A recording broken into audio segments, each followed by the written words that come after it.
Simplify. 4x divided by 9 plus 8x divided by 9. Solution. We have 4x divided by 9 plus 8x divided by 9. So in this case, the denominator in the first algebraic fraction is same thing as denominator in the second algebraic fraction. Hence, the LCM is still going to be 9. So now 9 divided by 9. 9 divided by 9, what do we have? 1. So we have 1 times 4x. Plus 9 divided by 9, we still have 1. Then what do we have? We have 1 times 8x. So this is same thing as what?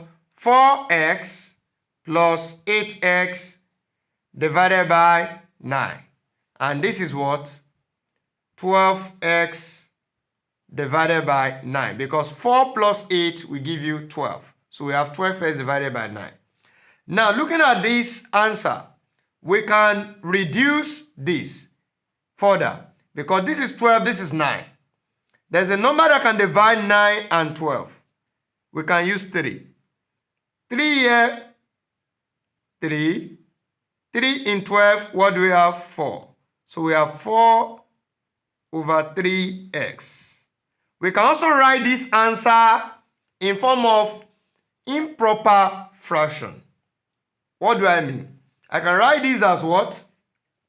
4 divided by 3. What will I have? 4 divided by 3, that is 1. So 4 divided by 3 is 1.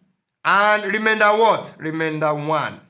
So 1 whole number 1 over 3 x. That's another form of writing this particular expression. Instead of writing, because this is an improper fraction, so the equivalent mixed number is 1 whole number 1 over 3. And another thing you need to note is this. Note, we can also say that when you have 4x divided by 9 plus 8x divided by 9. This is like another method. Now, this same thing as just, since they have the same denominator, you can just write 9 and add the numerator together. That is 4x plus 8x. So what do we have? This is just 12x divided by 9. So can you see? Then simplifying further, we have what? This is 4x over 3, which is the same thing as what? 1 whole number 1 over 3x. Thank you.